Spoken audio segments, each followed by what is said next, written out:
Hello everyone. I've been working in tech companies for about 14 years now. I changed multiple companies, I moved from one to another one, so I have a lot of experience, I would say. So as you know, tech moving is so fast. Technology moving fast, people moving fast, someone is learning more, someone is learning less, and it's always going to be a competition. With recent layoffs and a recent shift to AI, we found that at work, it's kind of a more pressure, more competition, and people start burning out. So I've been in this place where I had to feel myself that I'm not good enough, I'm not kind of doing enough, what should I do then? And I also went through some burnout as well. So today's talk, I want to focus on how to achieve success and resilience, how to be successful without burning out. So I actually came this through some mistakes that I done, some wins, some projects that I ran through, and also insights that from my incredible colleagues that kind of shared their insights for me to also capture. So I found my own strategy that you can also apply. I will share it, everything. So you also learn from me and you won't need to go even through hard mistakes that I had. And I hope today you can find this useful and also apply to your daily work, to your work, to daily practices as well, and be successful without getting stressed and getting burning out. So the first story I want to share, this very personal story, it's also from my work experience. It happened a few years ago. I was leading one project and I was so passionate about it. I was so dedicated to my work, and I was given 9 people to work for my project, and they're supposed to be doing some manual research and also doing the manual analysis of the reports. So at that time, we had certain deadlines, we had some work need to be done, we had a lot of work to be completed by those 9 people, and me to leading that project. And so everything looked fine. I prepared the protocol, I prepared the tooling, I prepared everything, I trained all those 9 people, and it seems like everything was doing so good, so well. But overnight, what actually happened, that I opened my laptop and I discovered that no one there. I just left alone. How that's possible?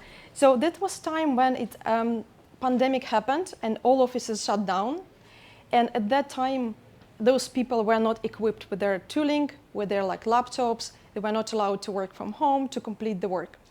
So I thought, okay, what should I do then? If we have targets, we have work to be completed, and also it was a huge risk for the company. If we not complete it, we might face certain fines and certain reputational risks. I came to my manager, said what should we do? We tried to look for resources. Nothing. We couldn't find anything in that time where all offices were shut down. So I said to myself, fine, I will do it. I will do it. 3 weeks. I worked every day from 6 a.m. till midnight, over 3 weeks without weekends. And after that, I felt so exhausted.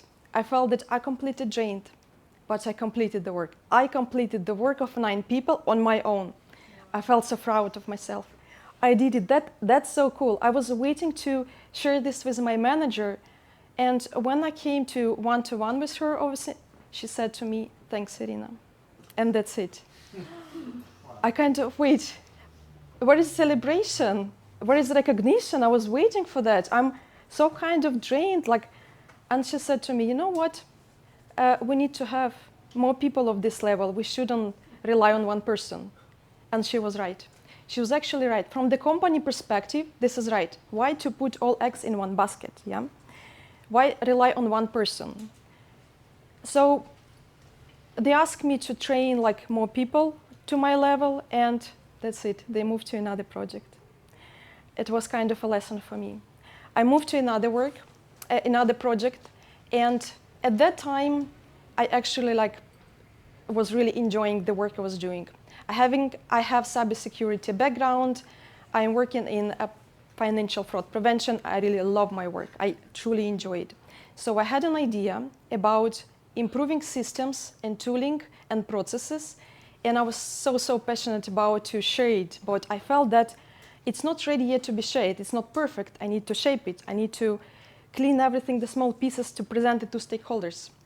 So I synced with my colleague and shared it one-to-one this particular idea and said, look, I do want to do it, but I actually need some help. My colleague has really good data analysis skills, and I asked her to support with some metrics so I can strengthen my idea in order to present to stakeholders. And you know what? A week later, my colleague presented this idea across everyone to stakeholders. I was shocked. There was only their name on the slides, no mention of me. And a week later, that person got assigned as a project lead. So I was kind of shocked at that time.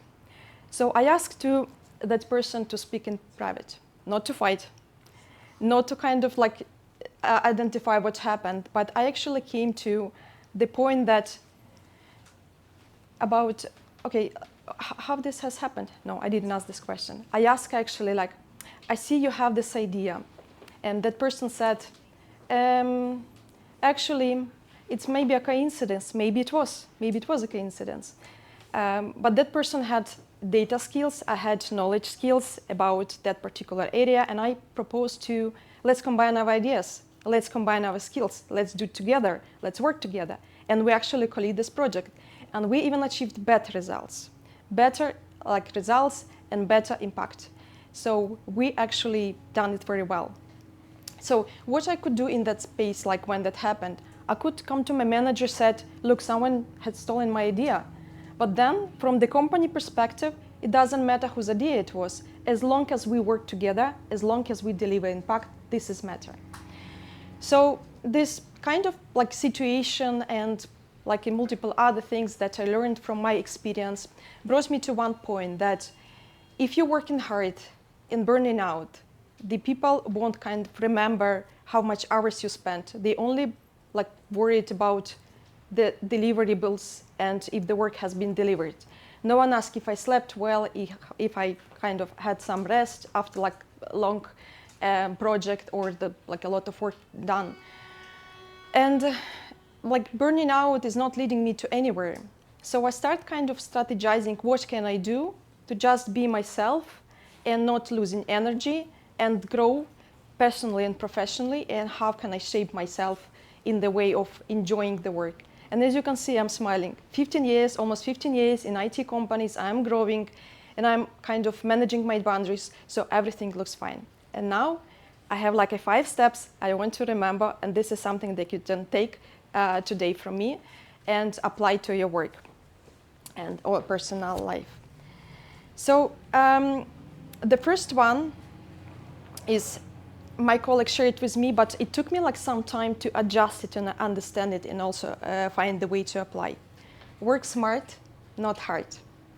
Identify what are other biggest things that can bring impact. What 20% of work can bring 80% results. This is your focus. This is something that you have to be focusing on. And also focus on impact rather than numbers of hours you worked. Just doing that way. And it's not about doing everything. Just ensure that you're prioritizing your work, just whatever is matter most for your company or your manager. Another thing that learn to shift priorities. This is something that I learned recently, but in kind of working super well. So if I have a lot of work to be done, I'm kind of listing them in this line by line and trying to finish them all, just sticking this is done, and trying to do whatever I don't like, but I have to do. I'm trying to do it the first step.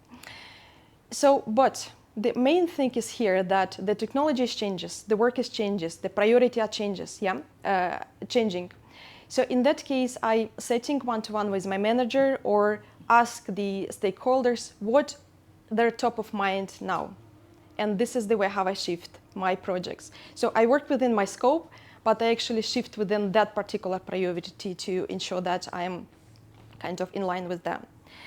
The other thing, be visible. If you are not visible, if you're not saying about your success, no one will know that you're successful. Just talk about it, speak up about it. And if you see your colleagues are helping you, give them appreciation. And next time you will see they will appreciate for your work. Be visible, speak up. Even if it's not polished, if it's not ready yet, just publish, talk about it, and the people will know your direction and will come to you to support you.